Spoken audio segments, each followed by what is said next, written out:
Crowd that's turned out for brunch with us on a Sunday morning here in Fort Worth. It is a blackout here in Schollmeyer, so TCU wearing the black today, West Virginia in white, in the opening tip controlled by Sedona Prince. And here's Connor for TCU, and they look right inside for Prince. And good defense by West Virginia as it's knocked away by Blackstead. And you know West Virginia will push tempo here today. One expect just player to player from TCU, but a lot of pressure on this West Virginia offense. If they can score, that allows them to set up into that full court pressure. Winterly threw it to the corner to Blackston. Running out of room on the baseline, 9 on the shot clock. Here's Shaw, good outside shooter. Blackston has struggled from outside the arc, but makes her first try here today. She was 0 for 16 from outside the line in the previous 7 games. As TCU takes on this West Virginia pressure, after the make, you see the starting 5 for TCU with Agnes Eminopu and Donovan Hunter joining Van Lith and Prince and Connor. And Eric, something to notice about this West Virginia full court pressure. There was 15 seconds on the shot clock when TCU got into their half-court offense. Winterly on the take. Can't get the drop, and Prince has the rebound. West Virginia's half-court defense will be put to the test here as TCU brings it to the front court. Jordan Harrison at the point. Sydney Shaw, good shooter.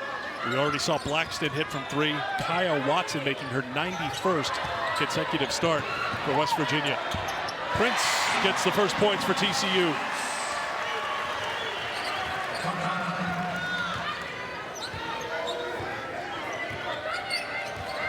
TCU is a high assist team, averaging just under 20 a game. West Virginia 9th in the Big 12 in assists per game at 14. Quinterly. Blackston tracks it down. 7 to shoot. Shaw is a really good shooter. She's open but can't get it to drop, and Prince has another rebound. We talked about the styles. What are some of the other things that have to happen here for West Virginia if they're going to pull off the upset on the road, Christy? Well, you saw it early with Blackston hitting that 3 because they need to force Prince away from the rim. You saw it in the last 2 on-ball screens by West Virginia, the drop coverage, and that lets Prince be that rim protector. Rebounding is going to be a huge issue for West Virginia today. They're giving up a lot of size to TCU. Prince tries it from the outside, and Blackston's got the rebound. How many points can West Virginia score off of TCU turnovers? That's another thing to watch in this game. Because as much as we talk about TCU's offense, their defense has been really good in the half court as well. Sydney Shaw, the junior from Miami, gets it to drop, averaging 12 points a game. That's good for 3rd on the team. And one adjustment we've seen from TCU in the last 2 games is Donovan Hunter starting. And I asked Mark Campbell about that. I said, is that to give Haley Van Lith a little bit of reprieve on the ball? And he said it's twofold. Donovan has continued to improve as the season has gone on. He said, but yes, it allows Haley to get over to that 2 spot more. Shot clock at 2. Connor has to fire up a 3, and it's a stop by West Virginia. Mark Campbell's team 25-3. They have won 4 in a row, looking for their first trip to the NCAA tournament since 2010.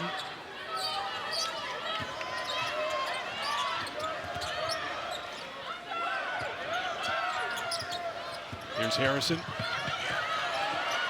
The way right now West Virginia's running their offense, they're going to have to make some mid-range jumpers.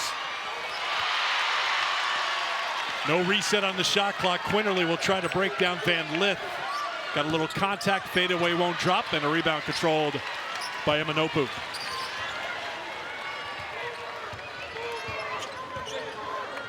Pace of this game is so important because as much as West Virginia wants to turn you over, they know that from an offensive perspective, they can't hang if this gets up into the 80s today. Van Lith, her first point, 17 points a game, good for 8 in the Big 12. 3rd in the Big 12 in assists.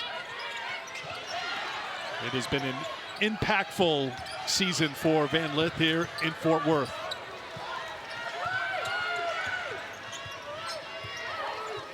Harrison, excellent facilitator. Drops it back. Blackston, can she make it 2 for 2? Tracked down by Kyle Watson. Second chance opportunity. Quinterly with the pass inside. Just West Virginia's so undersized in the guard position. They're not able to get to the rim and finish right now. West Virginia 8th in the Big 12 in rebounding margin. TCU 3rd in the Big 12 in margin.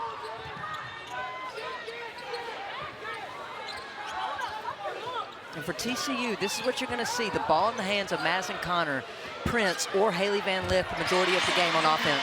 Prince steps out and knocks down a jumper, and TCU's up 6-5.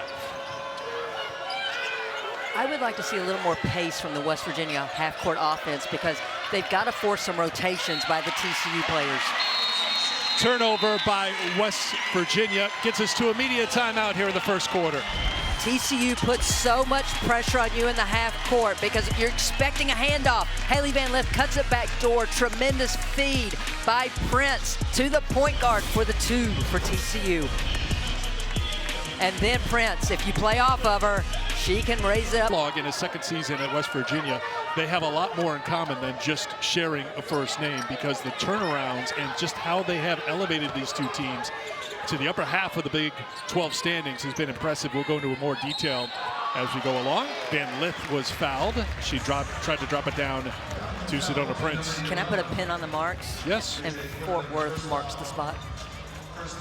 Fort Worth marks the spot. We'll let that go. I think you missed your mark on that one. First foul on Quinterly, and Van Lith at the free throw line. 80% from the stripe.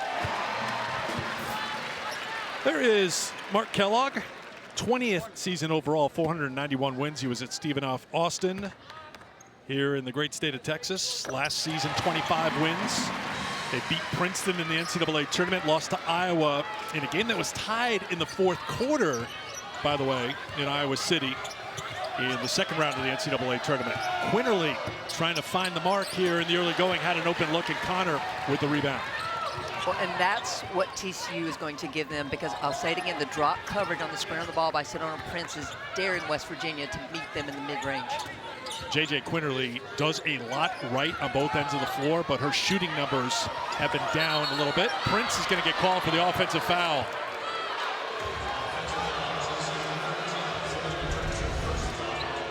With the screen on the ball, here is the roll by Sedona Prince. And I honestly think Quinterly was already starting that fall before there was any contact. Jordan Harrison. I'm sorry, Jordan Harrison, Yeah. Thank you. Turning it into offense on the other end. Harrison knocks it down to make it a one-point game. After a make, gives West Virginia a chance to put on the pressure. And you wonder, because we know TCU doesn't go and use their bench a lot. If they can use this pressure, West Virginia that is, can it have a cumulative effect come fourth quarter and maybe wear down the Horned Frogs? Prince in the paint, trying to work on Blackston. Leans in, can't get it to drop, and a rebound for Kaya Watson. In transition, it's Harrison on the drive, and there's Prince with the block shot. 84th block of the season for Sedona Prince, 4th in the country in that category.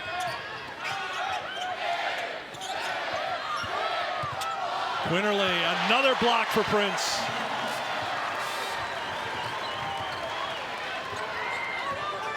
TCU has a strong team defense, but it is anchored by Prince on the back line, and Prince getting what she wants on the offensive glass right now.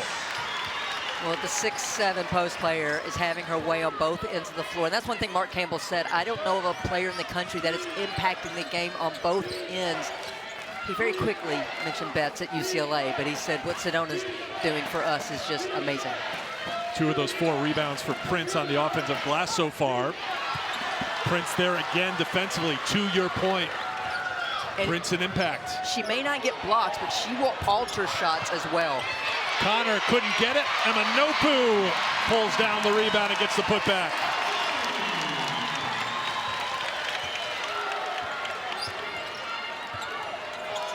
(10-2) burst here by the Horned Frogs. Inside of 2 minutes to go in the first quarter. Traveling violation.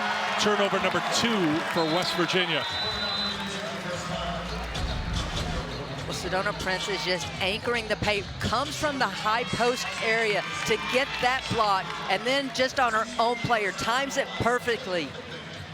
And then on the other end, according to her head coach, she impacts it all. Feels the rotation coming from the defense, goes up vertically, stays with the shot to get the 2. 3 blocks already for Sedona Prince. As a team, thanks to, in large part, what Prince does. TCU, 4th in the country in blocks per game.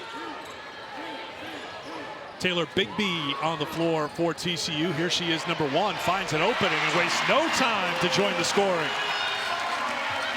Well, that was a set play from the bench just to isolate Bigby and let her get downhill.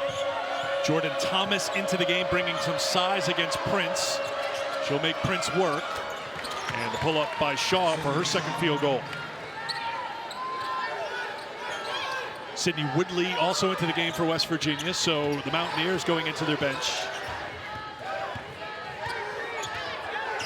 And you're seeing this press of West Virginia just morph from the face-up of a 2-2-1 to a 2-1-2 to a 1-2, and it's all based on the press breaker. Hunter with an open look for 3. She's been a much better shooter at home from outside the three-point line at 36%, on the road just 20%. Knocks that one down. 5 different scores here in the first quarter for TCU. Harrison. She had Thomas down low and she missed her. Watson, 5 on the shot clock. Shaw, defended by Connor. Little jab step to get free off the mark. And Connor's got it with time. Tipped away. Good hands by Sydney Shaw. 4.8 to go in the quarter. Right now, Quinterly on the bench for West Virginia, giving her a little break as we approach the end of the quarter. Van Lith, 4-3, beats the buzzer. Nods to the crowd here in Fort Worth. And now her teammates greet her.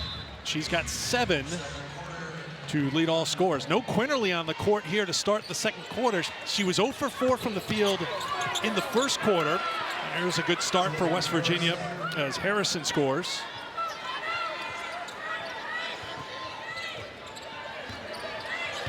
And so now we have Sedona Prince being the pseudo point guard against the press breaker.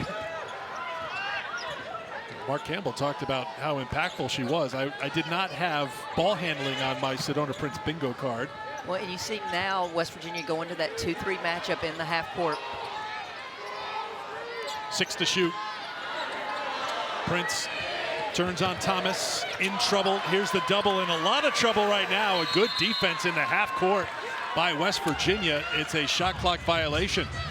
Great job by Jordan Harrison, realizing Prince is putting it on the floor, rotates over and takes away the lane, and then Thomas closes in on that trap to force the shot clock violation.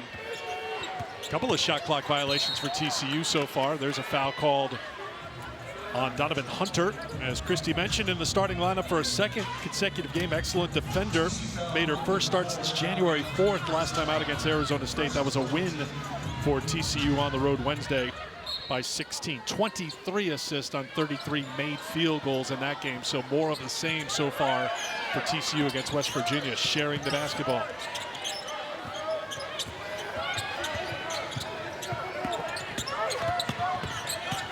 Harrison, back out for Shaw, 3 on the shot clock. Shaw trying to make something happen, and a 3-second violation called on Jordan Thomas camping in the lane. Well, and this is where West Virginia misses Quinterly. Usually in a shot clock situation, she's putting the ball on the floor trying to create. And as I say that, Mark Kellogg sends his star player to the scores table. Mark Kellogg agrees that maybe J.J. Quinterly needs to be on the floor right now. Van Lith for Hunter. Hunter on the drive, can't finish, and a good rebound by Watson. Knocked out of bounds. He'll be West Virginia basketball. That gives Quinterly a chance to check into the game. Quinterly went for 26 points against Kansas State in that win in Morgantown. 17 in the second half. She's someone who can heat up we've seen it before in her career. She can go on individual 7-0, 9-0, 11-0 runs. That's how explosive she can be. They need some of that here on the road against TCU today. And that's the byproduct of this system, because when they score, they're going to look to press you and turn you over immediately. And you almost wonder if Mark Kellogg realized this is going to be a 40-minute game, so he's trying to give both Quinterly and Harrison some blows here in the first half. Quinterly, tough shot. She gets it to drop. First field goal for J.J. Quinterly, now 1 for 5 from the floor. Great start to the quarter for West Virginia, 4-0 run. Can they get another stop here? We have not seen that trademark intensity from West Virginia on the press off-made baskets. Why is that?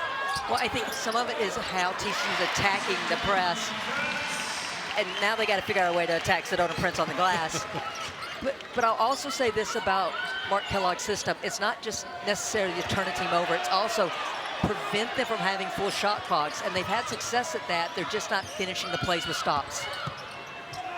On the turnaround, dropped in by Sydney Woolley, the senior from Menifee, California, who played at Long Beach State last season, averaging 15 minutes a game in each game off the bench.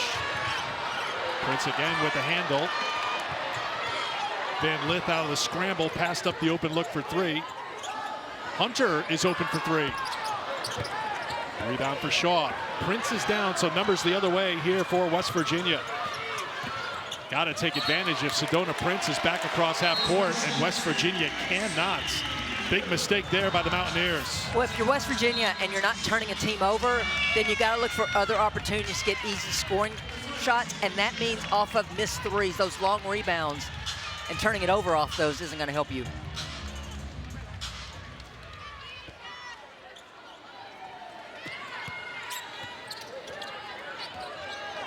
So some of this, and Quinterly almost came to jump, as that ball comes in and TCU's running back, so that makes those jump opportunities so long that's why West Virginia's not going. Deasia Merrill into the game. She'll work in the post now for TCU to give Prince a break, and here's Quinterly. Quinterly slowed down but not stopped in the lane. Good finish with the left by J.J. Quinterly.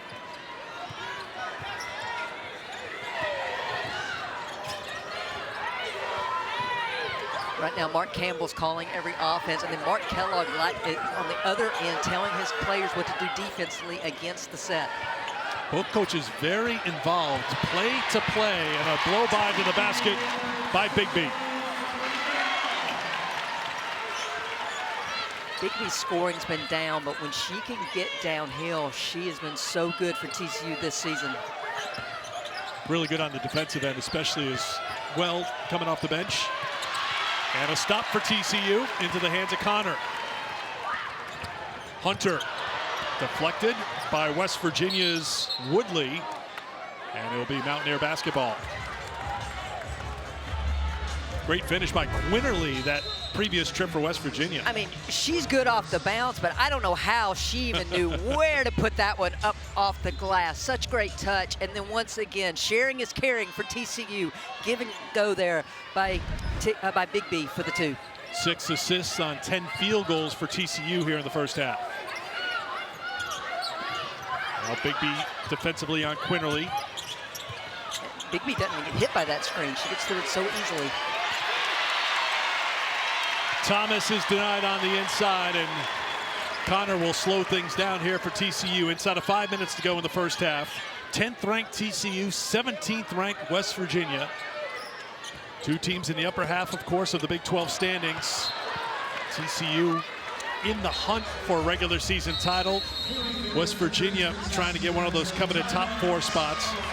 And we'll have a media timeout here. It comes with 4:47 to go. Alter shots, but she's also able to see over defenses and get some of those assists.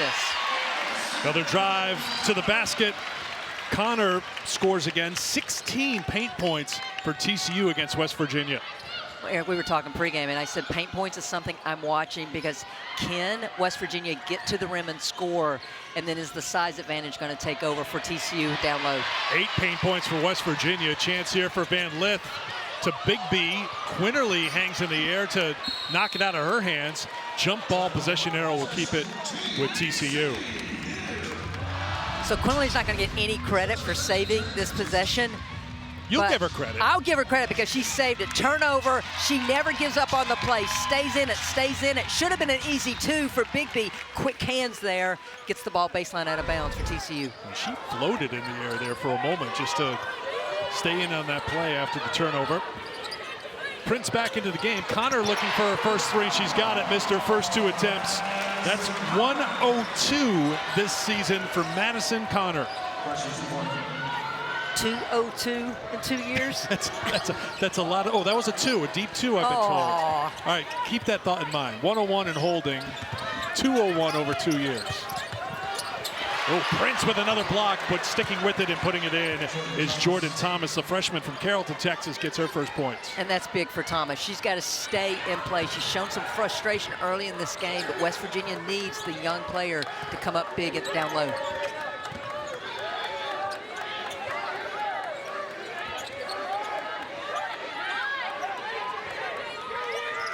Van Lith is open at the free throw line. Looked like for a moment things were stuck for TCU on offense, but they got a wide open look for Van Lith, who has 9.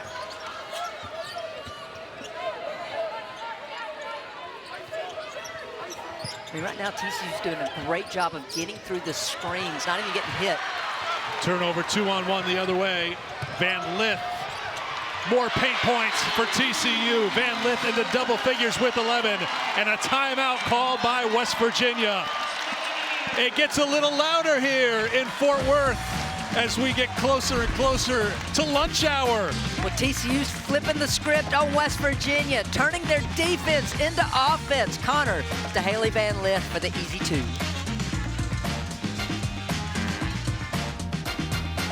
I'm assuming this morning at brunch. Maybe he threw you off and had chocolate chip pancakes. Maybe he's going to get second breakfast here today. By the time we get to halftime, it'll still be the morning here. Out of the West Virginia timeout, they need something here to slow things down. Crowd getting into it. Quinterly can't hit for 3. 1 and done for West Virginia. And a foul is going to be called. And getting tangled up was Prince and Thomas. Roy Gobin right away said, I want to go to the monitor. They're going to call an offensive foul, it would appear. I thought he circled around saying he wanted to go to the monitor here. On the floor is an offensive foul against 13 for TCU. That plays under review. That's the voice of Brian Hall at the microphone. So going to take a look at Sedona Prince and see if there's anything upgradable here. Bottom line is I think she was just called for her second personal foul. But will it be something more than that after they go to the monitor here? I don't think so. Do you? I thought it was a basketball play. She's in the air. She's coming down. That's the unfortunate part when you have 6-7 limbs.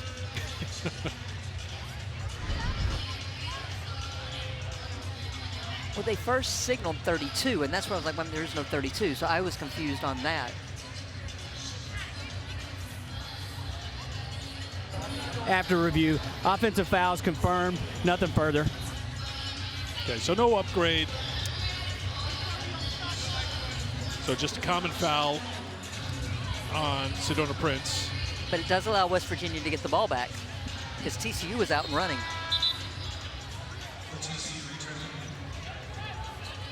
Waiting for it just to become official. That's 2 on Prince, just went official. So 2 fouls on Sedona Prince. One thing Mark Campbell has done with this veteran group of Connor, Prince, and Van Lith, he'll leave them on the floor with the 2 fouls in the first half. Has a lot of faith and trust that they'll be able to play with those 2 fouls. Good job by West Virginia. And Prince playing with the 2 fouls, getting aggressive and maybe a little too aggressive, although Emma Nopu is the one who's whistled for the foul here. Prince didn't back off trying to get a shot block there. No, but I like that West Virginia went at Prince immediately and Thomas staying with it. But I know there was a lot of TCU fans that held their breath when that whistle was blown. See, I told you he trusted them not to commit a foul. It was close.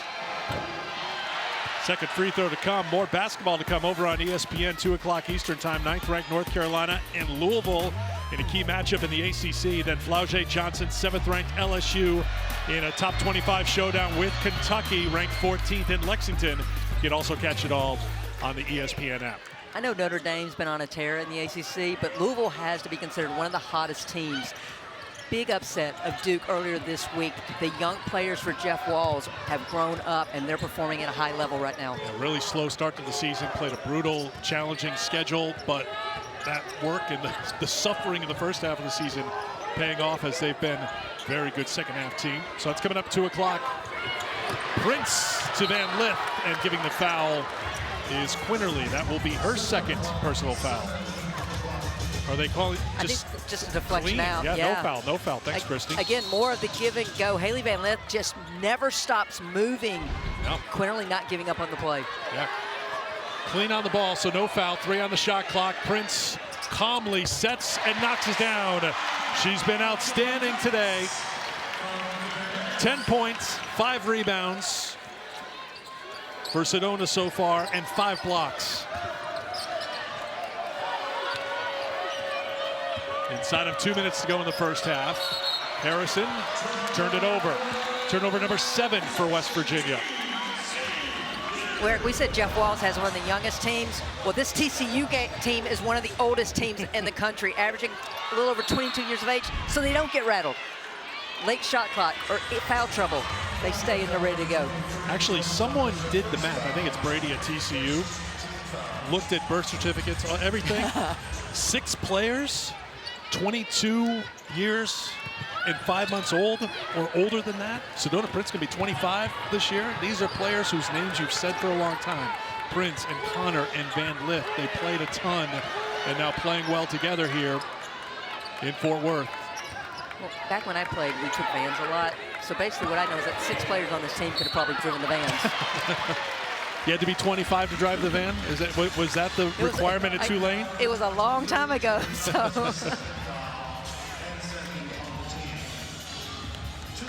Trip to the free throw line coming for Donovan Hunter. Foul on Thomas. That's her second personal. So Hunter at the line. Hasn't been there a lot this year. 9 of 13 from the free throw line.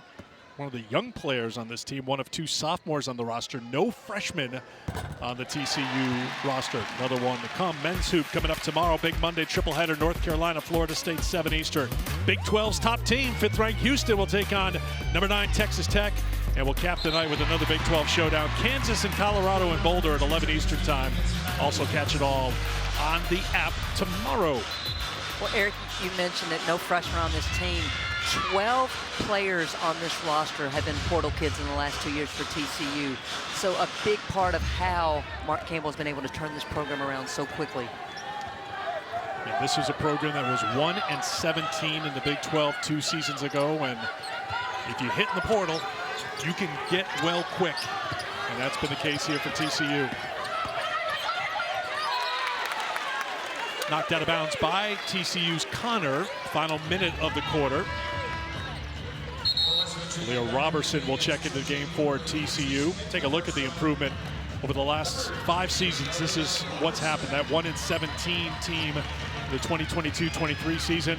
Last year, you're familiar with the story for TCU. They were so shorthanded because of injuries. They had 4 walk-ons. They had open tryouts after a couple of forfeits.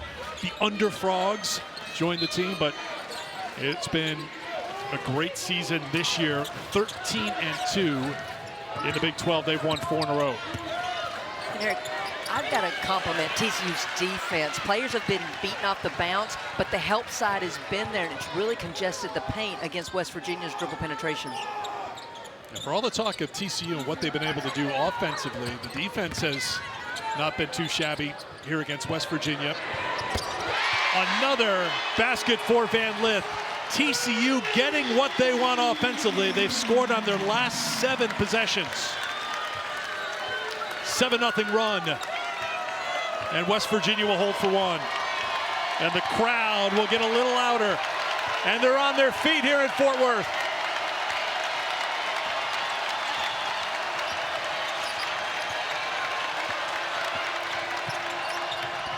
Harrison can't hit. Emma Nopu to Van Lith, and that will do it for the first half. And it's a great first half for TCU. They have a 19-point lead over Sidney Christie. West Virginia has been a much different team on the road compared to what they've done at home. They need some of that home cooking here on the road in the second half. Well, and in true West Virginia fashion, it needs to start with their defense. They've got to be able to turn, and we see some trapping here immediately to start this half, and getting the turnover and convert those turnovers into some easy scoring opportunities. Watson finds Quinterly.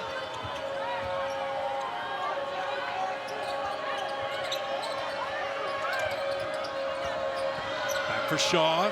Shaw will try it from 17 and knock it down. Good start for West Virginia. Remember, they got off to a good start in the second quarter. 8-4 burst to start the quarter, but then they were outscored 15-3 after that fact. And a traveling violation. So West Virginia has changed things up defensively out of the locker room. How so? So this is the first time in this game that I've seen the quick trap on the inbounds pass. You see Shaw go immediately. There's the rotation by Harrison to force the turnover. And Mark Campbell doesn't like it, calls a quick timeout. 44 seconds into the... It sounded when we talked to Mark yesterday, still under their skin. They were outscored 25-9 in the fourth. That was back on December 21st, so that's a long time for that to sit under your skin a little bit. Now the timeout called by TCU, a turnover by Kellogg's team. Well, think about it. If they get that Colorado win, now we're talking about them potentially playing for that #1 seed.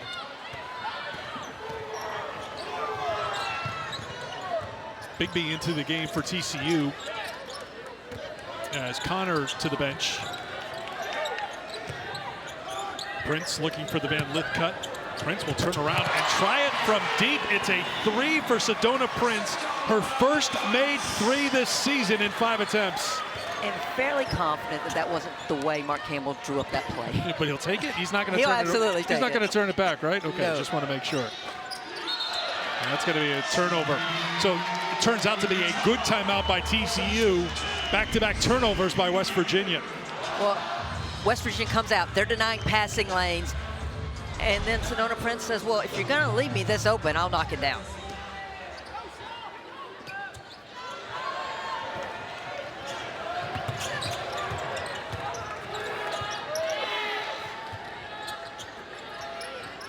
And an Opu to Van Lith. Van Lith with 14 first half points to lead all scorers.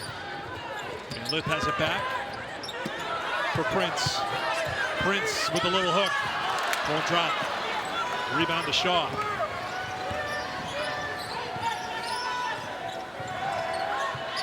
That was a great jab there by Haley Van Lith to stop the dribble penetration of Shaw. Blackston can't hit the 3. It's been a struggle from outside the arc for West Virginia. 1 for 8 on 3s today. Hasn't been a big part of their offense. 32% on the season, 12th in the Big 12. Making 7 a game, 8th in the Big 12, but they could use some 3s here if they're gonna have a comeback against TCU.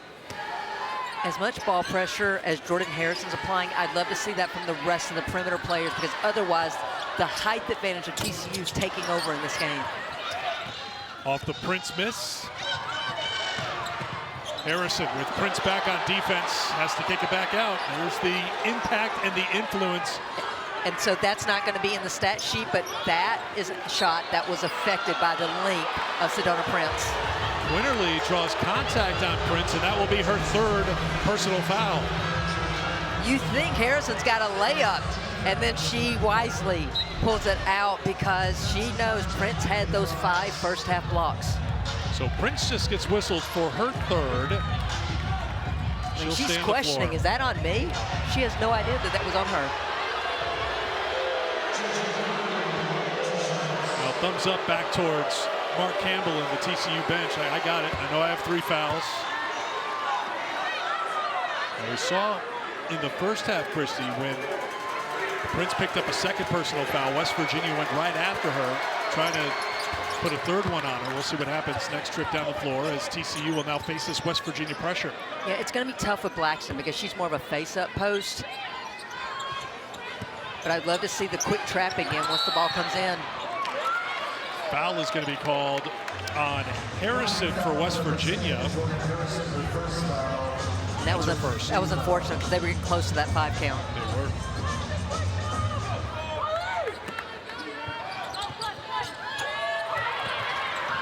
Quick trap, turnover again. Harrison's got it. Good shooter. It's on the way, and it's a 3. Sydney Shaw with her 60th made three of the season. That is the team leader in that category. And another foul is going to be called here on West Virginia. This is Quinterly. That's her second.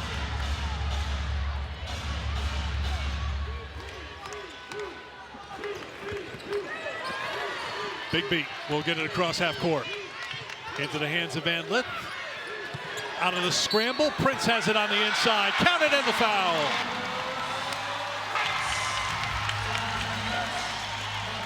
Eric, Mark Campbell was making a call from the bench, and Haley Van Lith says, we don't need a call because she finds Sedona Prince down low. And I was telling you at halftime, it's how Haley Van Lith is playing today that I'm really impressed. It has nothing to do with her made shots. It's been her decision making. So many times I've seen her give up good shots to get great shots for this team.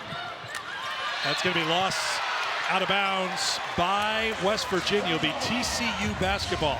Tell me more about Van Lith. Of course, we have seen her play so many games at Louisville and LSU. This is career game number 162 today. What's different about her game right now for TCU than you've seen in the past? First and foremost, this is confident Haley Van Lith again that we're seeing, and the game is so slow to her right now that she is picking teams apart.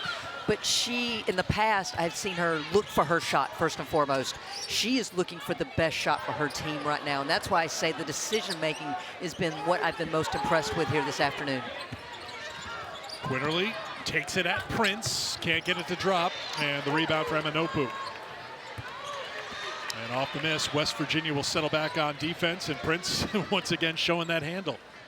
She just made her 8th career three-pointer today, by the way. So now she's just showing the entire toolkit. Handle, the threes, the mid-range game. Well, Van Lith will go to the free throw line. I'm going to help opposing coaches. If you were scouting that three, it wasn't a play call. So a trip to the line coming for Haley Van Lith. Hunter into the game as Emanopu will check out. Blackston picks up her second personal foul. Van Lith with 14 points and 3 assists. All 3 assists, by the way, to Sedona Prince.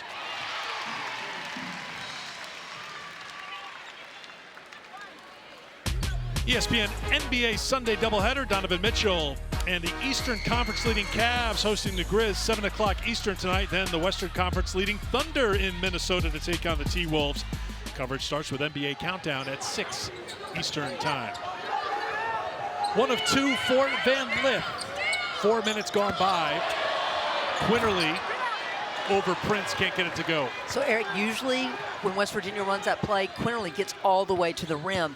Again, another effect of Sedona Prince in the paint that she stopped short with that jumper. Quinterly off her game today. She's 2 of 10 shooting, came in averaging 19.5 points a game, good for 4th in the Big 12. When some of that by Quinterly is that she usually gets all the way to the rim. Van Lith, another assist to Prince, counted and the foul. And the scream here in Fort Worth. Well, sharing is caring by Van Lith, sees that she has pulled the help side defenders, and so she knows Prince is rolling and hits her. And Eric, I loved it. Van Lith celebrated that bucket as though she had scored, went over and was high-fiving the coaching staff as well.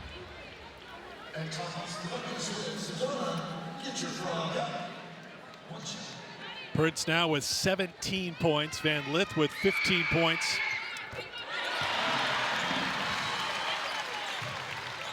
Prince went for 17 with 9 rebounds, 4 assists against Arizona State. Last time out, she's got 18. 4.5 minutes into the third quarter here in Fort Worth. Handful of substitutions for Mark Kellogg for West Virginia. Terza Moore is into the game. Jordan Thomas is into the game. Batted out of play, last touch by TCU, West Virginia basketball.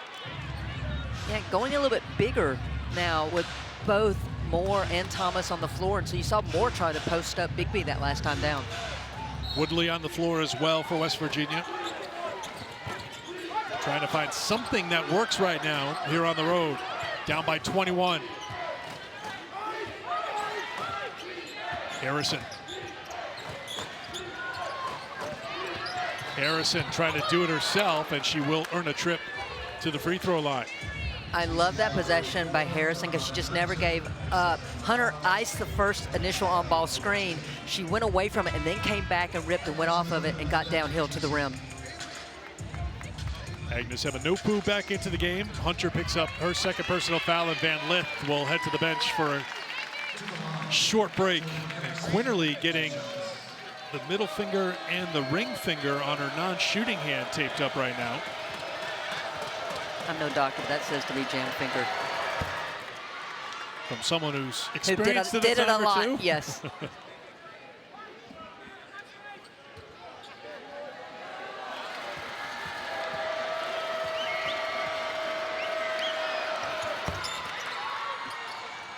Harrison fourth in the Big 12 at the free throw line at 84%. Comes up with a couple. A little bit of pressure here from West Virginia. Connor back into the game.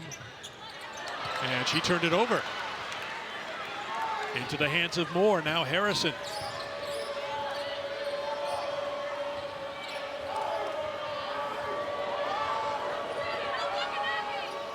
Harrison. No, she has Prince to deal with, but it wasn't Prince who got there with the block. Was it Bigby? It was Hunter. Hunter, rather. Hunter with the block shot. The paint has just been so congested when West Virginia has put the ball on the floor. Connor, I think she thought she had that three, did not. Still 0 for from beyond the three-point line, 0 for 3. That doesn't happen too often. Shaw can't knock down the three on the other end. Bigby couldn't grab the rebound. Second chance here for Harrison. And you got to believe this is going to be for Harrison to get downhill.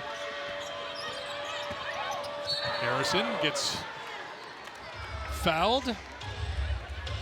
And that will get us to immediate timeout. 4:04 to go in the third quarter. TCU up big. Van Lith and Sedona Prince for the Horned Frogs. Van Lith has done it from the outside. She's done it off the bounce, and she has 4 assists as well, usually hitting Sedona Prince on that roll. And why not? When you've got 6'7" down low who's been dictating both ends of the floor, find your post player, get her the looks, and Prince, as we have seen, doesn't even need a play call to knock it down. You can see the numbers. They've combined for 33 of the 48 points for TCU, and you are going to keep an eye on the paint points today. Right now, the edge 24-10 in favor of TCU. 7 have come from face-up. It's not like she's getting down in the paint, posting up. It's been the dribble penetration. It's been some transition points where TCU's feasting in the paint. Foul before the immediate timeout was on Emanopu, her second personal, and Harrison at the free throw line. She had a good game in that win against Kansas State, 18 points, was 7 of 14 from the field. What has been different with West Virginia? We talked about the home and the road, but what are some of the things you're seeing with West Virginia that you did not see in that win against Kansas State last time out? I think a lot of pressure has been on their half-court offense to execute against the much taller TCU because they haven't consistently been able to do what we just saw. Turn TCU over and get those easy scoring opportunities. Yeah, TCU having trouble with it, and Connor has to throw it off Shaw to avoid a 5 count. So West Virginia dialing up that pressure play with the success for TCU, especially this year. You can see West Virginia really needing a win here today to keep hope alive if they were going to make a run towards a top 16 and host of Morgantown, which would make a huge difference for them. Obviously, we've talked about that. As many games I've watched now of West Virginia at home, I've never seen this in all my years of coaching and watching and doing this role. The PA announcer there announces the number of turnovers of the opponents as the game goes, and I'm like, talk about buying into the culture. Play to your strengths. Oh, the lob wouldn't drop for Prince. She doesn't give up on the play, but taken away by Harrison. Harrison with the quick push, and down she goes, and a foul. I see an arm up for a foul, and the officials are going to talk it over here. I think they do have a foul. The question is it in the act of shooting? And they say, yes, it is. 2 free throws coming for the Mountaineers. Harrison. And Harrison's just attacking. That's a good call. You see Connor got her in the face there.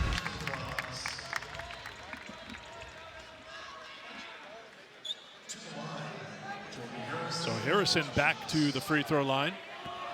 Foul on Connor, her first. Harrison 4 for 4 from the strike today. A reminder, coming up 2 Eastern time on ESPN, it's North Carolina and Louisville in the big ACC showdown, and then an SEC showdown between 7th-ranked LSU, 14th-ranked Kentucky in Lexington. So another big Sunday of women's hoop across the ESPN networks. Talk about star power in that Kentucky LSU game between Flau'jae Johnson, Michaela Williams, and we hope Anissa Morrow's back on the floor this evening. And then you've got Georgia A. Moore and Clara Strack for Kentucky. Here's Van Lith, and an offensive foul called on Haley Van Lith. That's her first. So there's different ways for this defense to be disruptive. The bottom line is you want to get stops. Now can they convert that into points? Harrison heads to the bench as Quinterly is back on.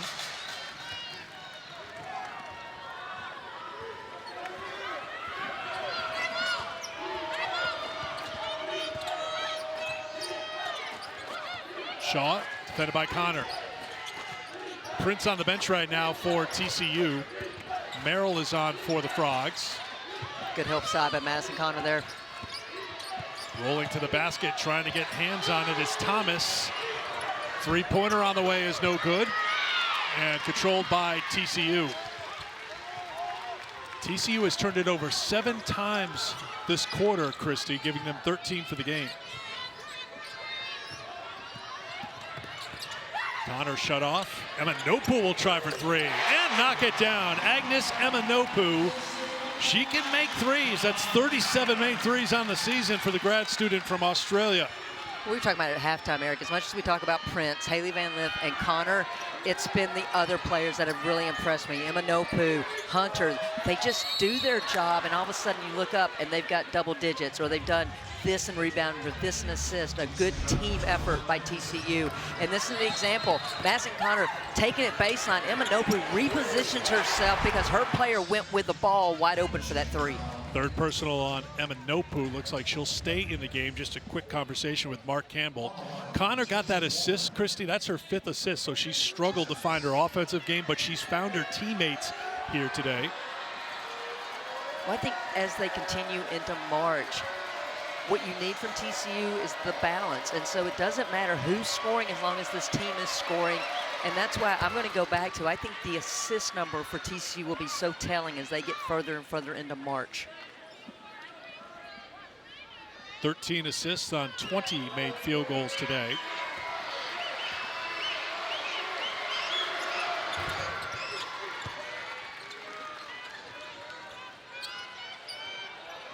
Here's the pressure. Van Lith to Hunter for Emanopu. And now TCU can run some offense. Great adjustment by TCU. Instead of going back to the inbounder off that trap, they found the player in the middle of the floor. Ball's on the deck, grabbed by Van Lith. Out of the scramble, no reset of the shot clock. It's at 9. They find the open player. Deasia Merrill puts it in for her first points. Another assist for Connor. Nothing is perfect, but the points are, and it's a game of inches, and the fact that Haley Van Lith was able to save that huge bucket for TCU. Quinterly on the floor with those fingers taped up. Good move to get free, but it won't drop in. And last touch by West Virginia. TCU basketball with a minute to go in the 3rd quarter. But quick hands by Woodley forces this scrum, and you see just the tightrope walk by Haley Van Lith, and then just the heads-up play by Connor to find her buddy down low for the easy 2. Tie-up, possession arrow will keep it with TCU. Quick trap again by West Virginia, forces the tie-up.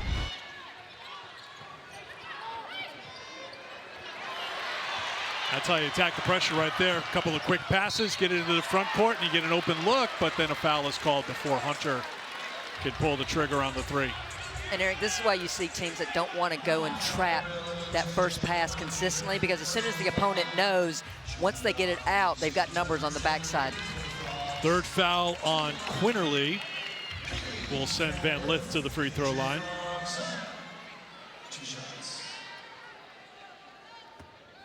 I'm about ready to do some quick math. That's your favorite part of the show when I do some quick math, right? Haley Van Lith with 15 points. That gives her 2,430 in her career. That's pretty quick. That's pretty good for Haley, too. That's a lot of points. Now give me the per game average. Well, let's see. This is career game number 162. Carry the 4 divided by... I'm just stalling until some of our better minds can pull out their phones. Quick math has turned into slow math. That's my new math. Slow math. Quinterly, been a slow go for her today. Trying to find something going late in this game. 8 points now for Quinterly. Shot clock is turned off.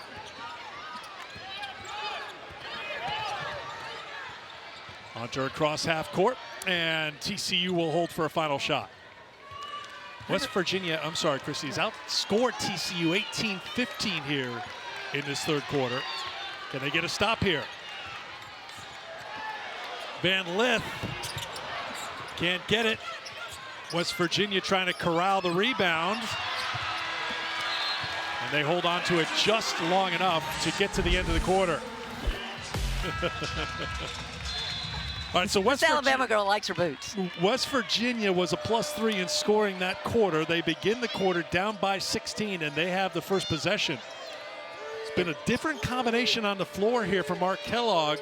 When you talk about personnel, trying to find a magic formula, and Moore has brought a little spark off the bench. What I've seen is with Moore in, he's posting her up, going against Emma Nopu to get Sedona Prince away from the rim and try to get some easier scoring options. 14-point game. Big B. And one. Saw the opening, took advantage, took the contact, and got the hoop. Chance for a three-point play. Bigby just turns that on-ball screen tight, realizes her player's hit, and just keeps going all the way to the rim through the contact.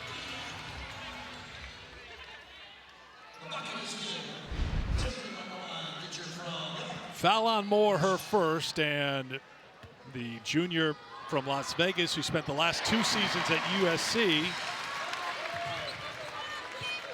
converts the three-point play.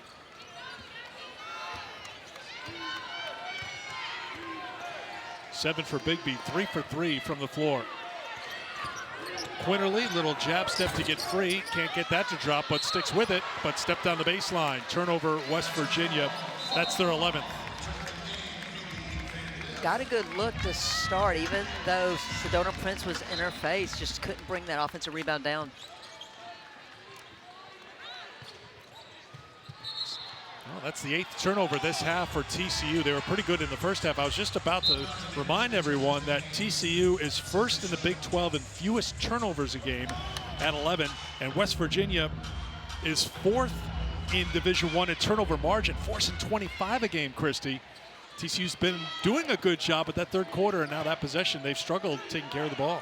But I'll still go back to very few games have I watched of West Virginia where their opponents have more points off of turnovers than they do. To this point in the game, only 10 for West Virginia, 13 for TCU. Turnover by West Virginia there. Kyle Watson will get into the game for more. I mean, you wonder if Mark Kellogg might start doing some offense-defense substitutions, trying to get stops, trying to get some turnovers with his better defensive players, and then put more offensive-minded players on the floor. Into the front court, into the hands of Van Lith. Amanupu for Connor. Van Lith and Prince. Back outside Bigby. Prince on the post up. Won't drop.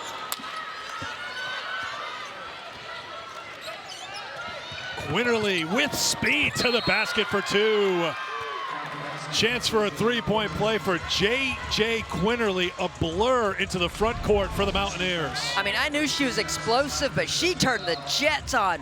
One dribble, gets from beyond the three-point line. Oh, I'm sorry, 2 dribbles. I'll still give it to her, though, and finishes. But it took a slow-motion replay for you to establish that it was 2 dribbles. It was so explosive, I didn't see the second dribble. Foul on Connor, that's her second. Quinterly into double figures now with 10.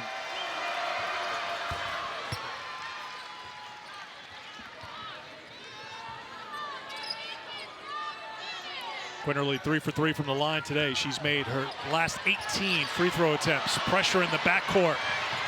Four players in the backcourt defensively. Still time to get it across into the hands of Emanopu. And so that was a different press in terms of how they went to trap than we'd seen for the better part of this game. And I got to believe that's because Shaw's in the game. I'm sorry, Watson. Connor. Hunter. Tough spot on the baseline, won't drop. And the rebound for Harrison.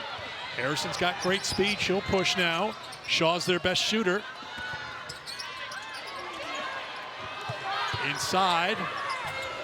Reverse won't drop. Sticking with it is Thomas. Thomas still sticking with it. And a jump ball. Possession arrow will give it to TCU.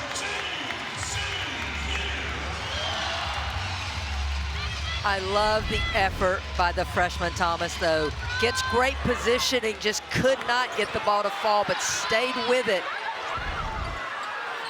Back live, TCU quickly got it into play to beat the pressure, and Van Lith was fouled, and she'll head to the line to shoot a couple.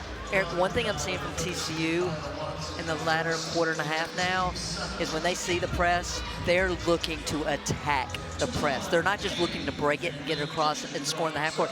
They're looking to get easy points. First few possessions of the second half, it almost looked like they were surprised by it. It was a different press than what West Virginia showed in the first half, but not different than what we've seen from West Virginia all season long.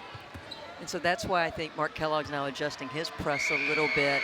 But I'll go back to, you have 2 point guards on the floor right now with Hunter and Haley Van Lith. It makes it really difficult for a team just to take away a primary ball handler or trap that primary ball handler when the primary ball handler can get it to another point guard on the floor. Foul was on Watson, her first. It's been a quiet afternoon for Kyle Watson. Quinterly defended by Van Lith. Quinterly over Prince. Watson kept it alive, but into the hands of Connor. And an offensive foul called on Connor, sold by Quinterly, but had that arm out there. So the foul is called on TCU. Well, just another example of disruptive. Connor gets caught with extending that arm.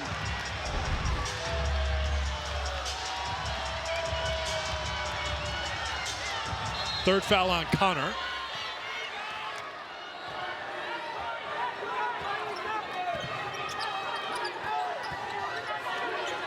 Harrison steps back and launches a three that misses the mark, and a rebound for Connor. That means West Virginia will settle back, and TCU will work a little clock inside of 7 minutes to go.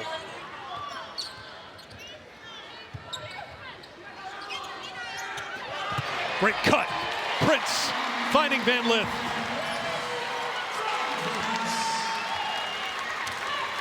$19 points for Haley Van Lith. Quinterly over to Harrison. Deep three. Emanopu lost the handle, but stuck with it. Controlled again by TCU. Now taking control of this game again, up by 17 with possession. And Mark Kellogg just telling his point guard, slow it down, and then getting into the half-court offense. Van Lith. Emanopu looks for Prince. Pass was a little late getting there. Knocked away. Another turnover for TCU. They piled them up here in the second half. Quinterly can't finish.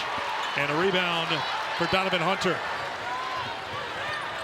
I mean, West Virginia is forcing the turnovers. They just can't convert them into points. Now up to 16 turnovers for TCU, but still stuck on only 10 points off of those for West Virginia. Shooting's been a problem for West Virginia right from the start. 28% from the field. They've only put 43 points on the board. They average 77 points a game. Van Lith, open three. Hunter, who touched it last? West Virginia did. It'll be TCU ball. TCU puts so much pressure on a half-court defense because of all the on-ball screens. If you try to get that step up early, they'll cut back door on you. And Haley Van Lith has read the defense so well here this afternoon to create those easy scoring opportunities.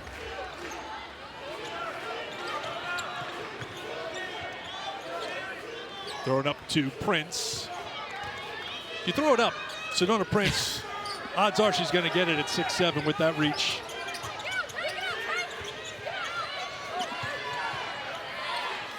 5 on the shot clock for Hunter. And Quinterly with the foul late in the shot clock. That's her 4th.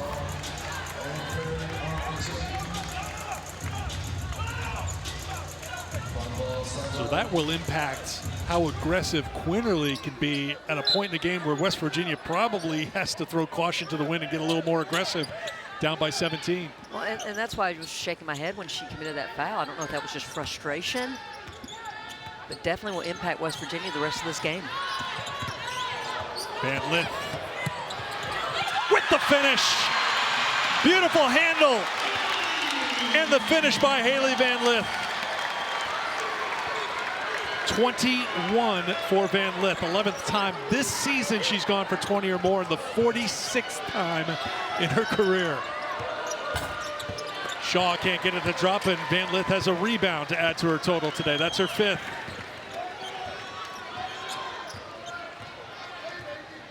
You're impressed with Van Lith's scoring and finishing, which has been pretty nice. I'm still going to go back to her passing today. It's been really on point.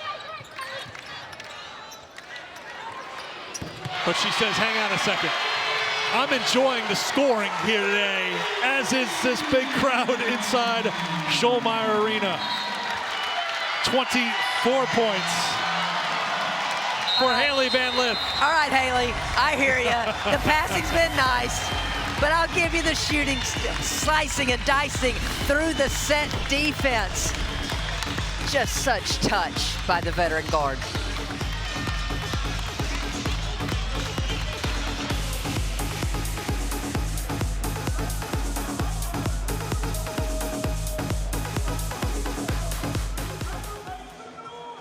All 8 points scored by Haley Van Lith. Well, she's been remarkable and efficient. 8 of 12 in this game, 3 of 5 from deep. Her decision-making has been great. She's been shot ready when she's had the opportunity. She's been able to pick apart the West Virginia half-court defense. The change of pace, her ball handling has kept West Virginia guessing of what she might do next. 24 points on 8 of 12 shooting. Van Lith season high 28 at Iowa State. Her career high 34. West Virginia out of the timeout, approaching 4 minutes to go. Quinterly playing with 4 fouls. So another shot affected by Sedona Prince that Blackston didn't continue to try to get to the rim. Harrison with 1. Blackston has to launch, and she buries another 3. She hit the first of the game for West Virginia. She hits that one with the shot clock expiring. I'm expecting TCU now to try to get deep into each shot clock, just work time off this clock.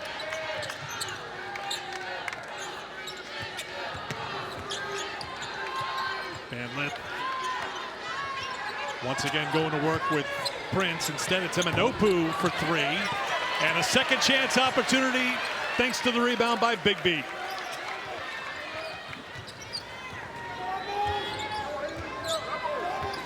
So you look at this, and while the ball's been on this end of the court, TCU will practically take a minute off of this game clock just because of that offensive rebound. 2 on the shot clock. Eminopu launches it just in time, but it misses the iron, so a shot clock violation. Turnover number 17 for TCU. 11 since halftime. But I'll just still say West Virginia's stuck on on only 10 points off of those miscues in this game. They just cannot find the bottom of the basket consistently. That was huge in the Kansas State game. They had 27 points off of 21 turnovers in that win last time out. Quinterly will retry. Nope. And the rebound for Van Lith. Inside of 2.5 to go, and once again, TCU can run a lot of clock here. On their way to an 18th win in as many games here on their home floor this season, and their 21st win in a row at home overall. Not many people would have thought there'd be that kind of dominance here in Fort Worth a couple of years ago when they went 1-17 in the Big 12. Well, based on the crowd that has shown up here today, I think the word is out. And I am really pleased that the Fort Worth area is getting behind this team because they deserve it. Off the make by Quinterly. The pressure from West Virginia, 1:45 to go. Hunter across half court. West Virginia under 50 points. Their season low in scoring, 54 against Oklahoma State. Amanopu open for three. Offensive rebound and the putback for Big B.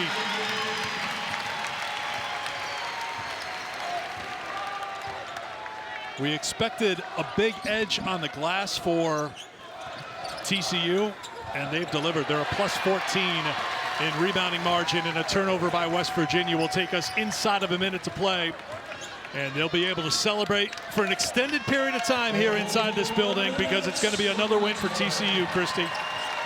And it has been a balanced win. I know we talk about the big three of Sedona Prince, Haley Van Lith, and Madison Connor, but the other players, whether it's been Big B on the glass, Big B off the bounce, Amanopu has been so good just filling in defensively, getting on the glass, whatever this team needs, and Hunter has a bright, bright future here in Fort Worth. TCU needed a win to keep up with the top teams and stay right in the fight for the regular season championship. K-State with a 30-point win yesterday. Baylor with a 15-point win yesterday over Iowa State. Prince makes the first. A reminder coming up, men's basketball, big Monday tomorrow, 3 games. North Carolina, Florida State gets it started 7 Eastern time. Then a couple of Big 12 showdowns, 5th ranked Houston, 9th ranked Texas Tech, and then closed out by Kansas and Colorado at 11 o'clock Eastern time. 20 points for Sedona Prince. 15th time this season she's gone for 20 or more. And a foul is going to be called on the Frogs. Haley Van Lith, a little shoulder shrug, just the 3rd team foul on TCU. So much, Christy, to be determined in the last week of the regular season in the Big 12. Ayoka Lee making a return for Kansas State yesterday, 6 points in just 4 minutes. Baylor's been so good since that loss here in this building to TCU. They've won 8 in a row after yesterday's win. And TCU's a team right in the mix for a regular season title. The one thing I know about Baylor and Nikki Collins is that she always has that team peaking in March. And look out for TCU, because I can say the exact same thing from Mark Campbell's team as well. On the cut, Van Lith is fouled by Watson. TCU will host Houston on Wednesday, then at Baylor to wrap up the regular season next Sunday. Win over Baylor was a memorable one for this TCU program because it ended a 37-game losing streak to the Bears. It dated to February of 1990. What's been a memorable year so far for TCU. It feels like there are still some memories to be made. Perhaps in the last week of the regular season, perhaps in Kansas City in the Big 12 tournament, and perhaps in the NCAA tournament as they get set for their first NCAA tournament appearance since 2010. What a turnaround. All I'm going to say is if you're the record keeper here, you better refresh that pen, because the records are going to continue to drop this season. Final seconds. Perhaps a final shot for West Virginia. And it's going to be a turnover, and that's how the game will end for West Virginia. They'll host Utah on Wednesday, then wrap up the regular season at Cincinnati next Sunday. But this game was all about TCU.